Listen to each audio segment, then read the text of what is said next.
ఎప్పటికప్పుడు కొత్త కొత్త ఆలోచనలు ఆవిష్కరణలతో దూసుకుపోవడంలో బాబు గారిని మించిన వాళ్ళు ఓల్ ఇండియాలోనే ఎవ్వరూ లేరు. ఇప్పుడు ఆయన 2-3 అద్భుతమైన గేమ్ చేంజర్ లాంటి ఐడియాలతో ముందుకు వచ్చారు. నమస్కారం సార్, చెప్పండి. కబద్దార్, జాగ్రత్తగా ఉండండి. వామో, స్టార్టింగ్ లోనే వార్నింగా? ఎవరికి సార్ వార్నింగ్ ఇస్తున్నారు? రౌడీజం చేసి, నేరాలు ఘోరాలు చేసి. ఏం చేస్తారు? నేను 14లో ముఖ్యమంత్రి కాదు, మరి ఎప్పటి ముఖ్యమంత్రి సార్ మీరు? 95లో ముఖ్యమంత్రిని. ఆ విషయమే చాలా సందర్భాల్లో చెప్పాను. 90 అయితే ఏంటి, 14 అయితే ఏంటి, ఏ రాయి అయితే ఏంటి సార్ పళ్ళు కొట్టుకోవడానికి? ఈ రోజు ప్రపంచంలో ఏ దేశానికైనా వెళ్ళండి, వెళ్ళి ఒక పాష్ లొకాలిటీకి వెళ్ళండి, ఓకే వెళ్తాం. అక్కడ పెద్ద పెద్ద ఇళ్ళు చూసి గట్టిగానే మీరు తెలుగులో మాట్లాడితే 100 మంది తెలుగు వాళ్ళు బయట వస్తారు అక్కడ. అంటే ఏ దేశంలో చూసినా మన వాళ్ళ డామినేషన్ అంటారా?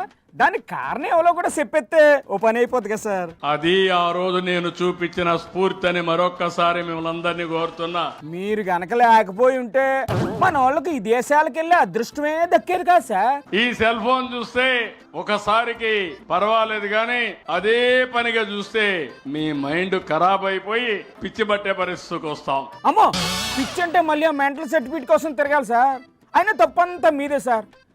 ఏళ్ళ మీరు సెల్ ఫోన్ తీసుకురాకపోయి ఉంటే ఈ పరిస్థితి వచ్చేదా చెప్పండి. ఇంకా కొత్త స్కీమ్లు ఏమైనా ఉన్నాయా సార్ చెప్పాల్సినవి? నేను ఇప్పుడు చూశాను. ఏం చూశారు? పశువులు ఇంటి దగ్గరనే ఉన్నాయి, పేడ రోడ్డు మీద ఉంది.